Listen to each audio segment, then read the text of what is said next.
नमस्कार बच्चों, स्वागत है आप सभी का आज की एक और नई वीडियो में। उम्मीद है आप सभी बच्चे अपनी वार्षिक परीक्षा की तैयारी बेहद अच्छे से कर रहे होंगे। आज की इस वीडियो में मैं आपको कक्षा 8वीं विषय सामाजिक विज्ञान का पेपर बताने वाली हूं।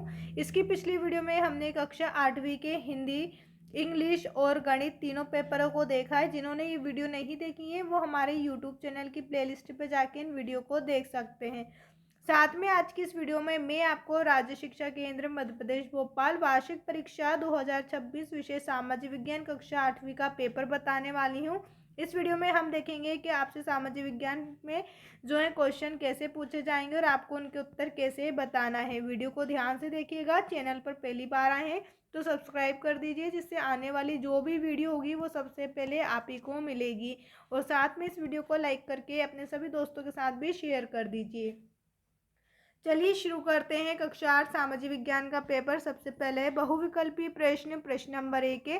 भारतीय संविधान के अनुच्छेद 17 के अनुसार उन्मूलन किया गया है। यहाँ पर आपको लिखना है जल विवाद के लिए। उन्मूलन जो है जल विवाद के लिए किया गया है। आपको ऑप्शन बी पर टिक करना है। प्रश्न नंबर 2 है संथाल विद्रोह सन में हुआ था। यहाँ पर आपसे पूछा है संथाल विद्रोह जो है वो कौन से सन में हुआ था, तो यहाँ पर आपको 1855 ईस्वी पर टिक कर देना है। इसके बाद है अगला प्रश्न नंबर 3, देश का शासन चलाने हेतु आवश्यक नियमों का संग्रह कहलाता है। जो हमारा देश है उसको चलाने के लिए नियमों का जो संग्रह है वो क्या कहलाता है? साहित्य ग्रंथ। यहाँ पर आपको ऑप्शन ए पर टिक कर देना है। यहाँ पर बच्चों आपको संविधान पर टिक करना है। संविधान जो है आपका सही उत्तर रहेगा। देश का शासन चलाने हेतु आवश्यक नियमों का संग्रह संविधान कहलाता है। साहित्य ग्रंथ किसी और चीज के लिए रहते हैं। आपको यहाँ पर संविधान पर टिक करना है। अब इसके बाद है प्रश्न नंबर 4, धर्मनिरपेक्ष शब्द भारतीय संविधान की प्रस्तावना में कब जोड़ा गया? धर्मनिरपेक्ष शब्द जो है भारतीय संविधान के प्रस्ताव में 1976 में जोड़ा गया। आपको ऑप्शन ए पर टिक करना है। इसके बाद है प्रश्न नंबर 5, निम्न में से कौन सा राष्ट्र धर्मनिरपेक्ष है? तो यहाँ पर आपको भारत पर टिक करना है। ऑप्शन सी आपका सही उत्तर रहेगा। इसके बाद है रिक्त स्थान। यहाँ पर आपसे 5 नंबर में रिक्त स्थान पूछे गए। हर एक प्रश्न में आपको 1 अंक दिया जाएगा। प्रश्न नंबर 6 है लॉर्ड डलहौजी के शासनकाल में नीति चलाई गई। उत्तर में आपको लिखना है विलय नीति चलाई गई। प्रश्न नंबर 7 है संयुक्त राज्य अमेरिका में सरकारी स्कूलों में ज़्यादातर बच्चे सुबह सबसे पहले की शपथ लेते थे। किसकी शपथ लेते थे? वफादारी की। यहाँ पर आपको लिखना है वफादारी की शपथ लेते थे। प्रश्न नंबर 8 है लोकतंत्र में लोग प्रत्यक्ष रूप से भागीदारी नहीं करते बल्कि चुनते हैं। यहाँ पर आपको लिखना है प्रतिनिधि चुनते हैं। प्रश्न नंबर 9 है जन सुविधा का संबंध हमारी ज़रूरतों से होता है। उत्तर में आपको लिखना है मूलभूत ज़रूरतों से होता है। प्रश्न नंबर 10 है सीएनजी का पूरा नाम है। यहाँ पर आपको लिखना है कंप्रेस्ड नेचुरल गैस। सीएनजी का पूरा नाम क्या है? Compressed natural gas. इसके बाद है अति लघु उत्तरीय प्रश्न। यहाँ पर आपसे 2 नंबर वाले प्रश्न पूछे जाएंगे। प्रश्न नंबर 11 है प्लासी का युद्ध कब और किसके मध्य लड़ा गया?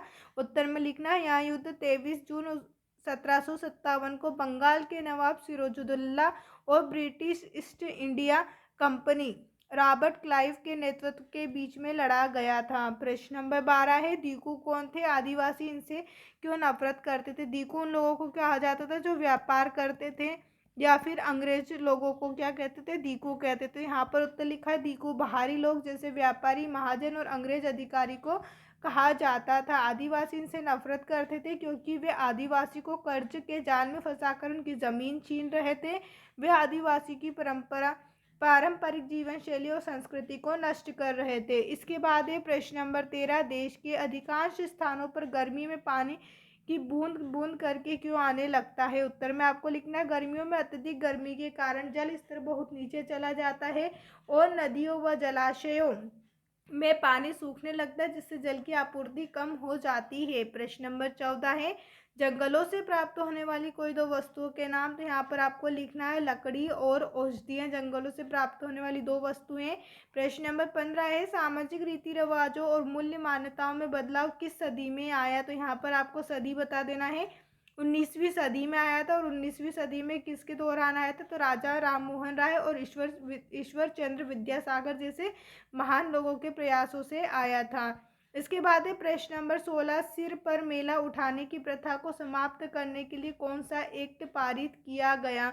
यहाँ पर आपको लिखना है, इसके लिए मेला ढोने वाले के नियोजन का प्रतिषेध और उनका पुनर्वास अधिनियम 2013 पारित किया। कौन सा नियम पारित किया? 2013। यहाँ पर आपको 2013 याद रखना है। इसके बाद ये लघु उत्तरीय प्रश्न, यहाँ पर आपसे 3 नंबर वाले प्रश्न पूछे जाएंगे। प्रश्न नंबर 17 है, अवध रियासत को कब और क्या आरोप लगाकर ब्रिटिश शासन में शामिल किया गया। अवध को जो है कौन सा आरोप लगाया जिससे ब्रिटिश सरकार ने अपने उसमें उसको शामिल कर लिया। उत्तर में आपको लिखना है, अवध को 1856 में ब्रिटिश शासन में मिलाया गया। अंग्रेजों ने उन पर कुशासन का आरोप लगाया था कि नवाब शासन ठीक से नहीं चला पा रहे। इसके बाद ये प्रश्न नंबर 18, प्रार्थना समाज के प्रमुख कार्य क्या थे। उत्तर में आपको लिखना है, जाति व्यवस्था का विरोध करना, विधवा विवाह को प्रोत्साहन देना, स्त्री शिक्षा पर जोर देना और बाल विवाह का विरोध करना। इसके बाद है प्रश्न नंबर 19, पृथ्वी पर प्राकृतिक संसाधनों का वितरण असमान क्यों है। यहाँ पर उत्तर देखने से पहले अगर अभी तक आपने हमारे इस यूट्यूब चैनल को सब्सक्राइब नहीं किया है तो चैनल को सब्सक्राइब कर दीजिए, साथ में इस वीडियो को लाइक करके अपने सभी दोस्तों के साथ भी शेयर कर दीजिए। यहाँ पर देखिए आपसे पूछा है, पृथ्वी पर प्राकृतिक संसाधनों का वितरण क्यों असमान है। यहाँ पर आपको इसका उत्तर दिया हुआ है, आप चाहें तो इसका स्क्रीनशॉट भी ले सकते हैं, अपनी कॉपी में भी लिख सकते हैं। अब इसके बाद अगला प्रश्न है नंबर 20, हाथ से बने वस्त्र मशीन से बने वस्त्रों की अपेक्षा महंगे क्यों होते हैं। कोई दो कारण लिखिए। तो देखिए, हाथ से जो वस्त्र बनते हैं उनमें समय अधिक लगता है और इसी के साथ मेहनत भी अधिक लगती है, इसलिए यहाँ कैसे होते हैं, इसलिए यहाँ महंगे होते हैं। समय अधिक लग रहा है, मेहनत भी अधिक लग रही है, तो यहाँ महंगे ही रहेंगे। चलिए इसका उत्तर हम देखते हैं। हाथ से वस्त्र बनाने में समय और मेहनत अधिक श्रम लगती है। मशीन कम समय में बहुत अधिक मात्रा में उत्पाद करती है, जिससे कि उनकी लागत कम हो जाती है।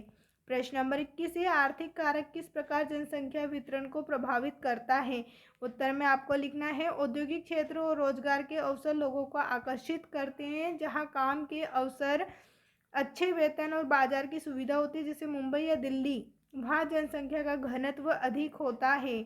इसके बाद है प्रश्न नंबर 22, मजदूर यूनियन संगठन मजदूरों के लिए क्यों आवश्यक है। तो यह मजदूरों के लिए इसलिए आवश्यक है, अगर कल से मजदूरों को कोई समस्या होती है तो उसका निवारण हो सके, उनकी सुनवाई हो सके, इसलिए मजदूर संगठन आवश्यक है। तो यहाँ पर आपको उत्तर लिखना है, सामूहिक रूप से अपनी मांगों जैसे वेतन वृद्धि को रखने के लिए, शोषण के खिलाफ सुरक्षा पाने के लिए और कार्यस्थल पर बेहतर सुविधा और सुरक्षा सुनिश्चित करने के लिए।